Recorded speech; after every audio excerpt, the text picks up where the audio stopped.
دوستو 680 عیسوی میں جب 10 محرم کے دن کربلا کی یہ مشہور جنگ ختم ہوئی تو جنگ ختم ہونے کے بعد اب نواسۂ رسول یعنی کہ حضرت امام حسین کی فیملی اور ان کے خاندان والوں کو، جو کہ لگ بھگ ساری کی ساری عورتیں ہی تھیں، ان کو قیدی بنا کر کوفہ اور شام کی طرف لے جانے کا فیصلہ کیا گیا۔ راستے میں جہاں ایک طرف آگے آگے بنو امیہ کی فوج تھی کہ جو جیت کا جشن منا رہی تھی اور ناچ گانا کر رہی تھی، تو وہیں پیچھے پیچھے غم سے نڈھال اور پریشان قیدی چل رہے تھے۔ یزید کی اس فوج کے بہت سارے سپاہیوں کے ہاتھوں میں شہیدوں کے کٹے ہوئے وہ سر بھی موجود تھے کہ جو کربلا کے میدان میں شہید ہو چکے تھے، اور جن سروں کو وہ لوگ فخری انداز میں اپنے گورنر یا پھر اپنے حاکم یعنی کہ یزید کے پاس لے کر جا رہے تھے۔ کچھ ہسٹوریکل ایویڈنس سے پتہ چلتا ہے کہ کربلا کے میدان میں بغیر سر کے یہ جو شہیدوں کے جسم مبارک پڑے ہوئے تھے، ان کی باڈیز پڑی ہوئی تھیں، یہ اگلے 2 یا پھر 3 دن تک ایسے ہی پڑی رہی تھیں، اور فائنلی 13 محرم کے دن ایک قبیلہ کہ جو دراصل اسی کربلا کے میدان کے آس پاس میں ہی آباد تھا اور جس کو اتہاس میں بنی اسد کے نام سے جانا گیا ہے، اس کی کچھ عورتوں نے جب یہ محسوس کیا کہ آس پاس میں فوج کا پہرا کم ہو گیا ہے، تو اپنی ضرورتوں کے لیے ان لوگوں نے باہر جانے کا فیصلہ کیا تاکہ نہر فرات سے پانی بھر کر لا سکیں۔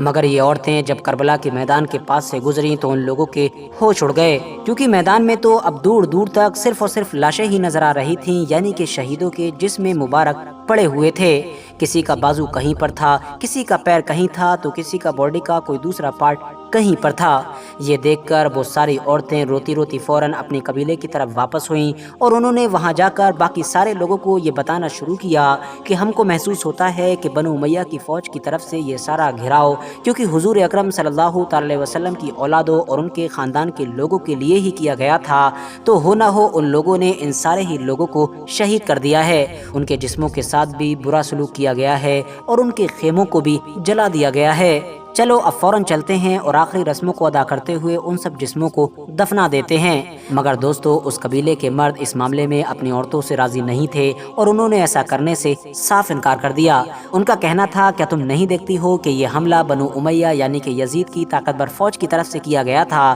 ہو سکتا ہے کہ اگر ہم لوگ ان سب کو دفنائیں گے یا ان کی آخری رسموں کو پورا کریں گے تو یزیدی فوج ہماری بھی دشمن بن جائے گی اور ہمارے اوپر بھی حملہ کر دے گی۔ اس پر ان عورتوں نے اپنے ہی قبیلے کے مردوں کو لان تان کرنا شروع کر دیا اور ان کو یہ احساس دلانے لگیں کہ آخر تم کیسے مسلمان ہو، دعویٰ تو کرتے ہو آخری پیغمبر حضرت محمد صلی اللہ علیہ وسلم کے کلمہ پڑھنے کا، مگر یہ کیسا کلمہ پڑھتے ہو کہ جب تم لوگوں کو ان کی اولادوں، ان کی بیٹیوں اور ان کے خاندان والوں کے ساتھ کوئی ہمدردی نہیں ہے۔ ان سب چیزوں کے بعد آخرکار بنی اسد کے مردوں کو بھی اپنی غلطی کا احساس ہوا اور انہوں نے فوراً کربلا کے میدان میں جا کر ان سبھی لوگوں کو دفنانے کا فیصلہ کیا۔ یہ سب لوگ جب کربلا کے میدان میں پہنچے تو وہاں سارا منظر دیکھ کر حیران و پریشان ہو گئے۔ سب سے بڑی پریشانی کی بات تو یہ تھی کہ آخر ان سب کو دفنایا کیسے جائے، کیونکہ ان سبھی لوگوں کو شہید کرنے کے ساتھ ساتھ ان کی باڈی کے ساتھ بھی برا سلوک کیا گیا تھا، جس کی وجہ سے کسی کا بازو کہیں دوسری جگہ پر تھا، کسی کا ایک پیر دوسری جگہ پر تھا، تو کسی کے جسموں کے کئی ٹکڑے